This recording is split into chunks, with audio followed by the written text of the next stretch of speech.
આ તરફ લોકસભાની ચૂંટણીને લઈને કોંગ્રેસે તૈયારી શરૂ કરી દીધી છે, ત્યારે કામરેજના મંચાબા હોલમાં આજરોજ સમગ્ર જિલ્લાના કોંગીજનો ઉપસ્થિત રહ્યા હતા અને સભા યોજીને આવનારી લોકસભા ચૂંટણીની તૈયારીને લઈને ચર્ચા કરવામાં આવી હતી। લોકસભાની ચૂંટણીના ભણકારા વાગતાની સાથે જ સુરત જિલ્લા કોંગ્રેસ સંગઠન ફરી એક્શન મોડમાં આવી ગયું છે। આજરોજ કામરેજ ખાતે મંચાબા હોલમાં કોંગ્રેસની સભા મળી હતી, જેમાં જૂના પીઢ કોંગ્રેસી નેતાઓ અને કાર્યકર્તાઓ હાજર રહ્યા હતા અને આવનારી લોકસભાની ચૂંટણીની રણનીતિ તૈયાર કરી હતી।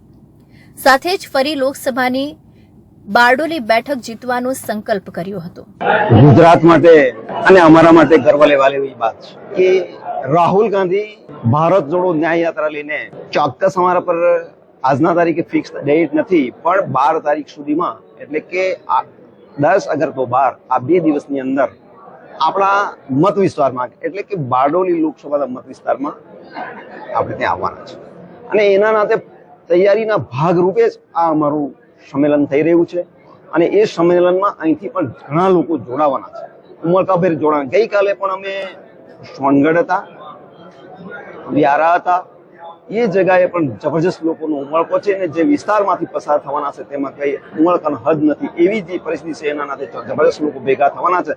એક વાતાવરણ ઊભું થાય અને આવનારા દિવસમાં લોકસભા જીતાય એવા અમારા પ્રયત્નો।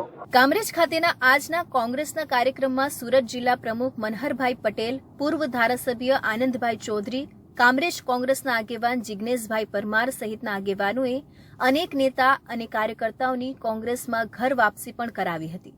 ત્યારે ચૂંટણી આવે ત્યારે જ સક્રિય થતા કોંગ્રેસના નેતા અને સંગઠન દ્વારા આ સભા કરીને પોતાનું અસ્તિત્વ હોવાની છાપ ઊભી કરવાનો પ્રયાસ કર્યો હતો।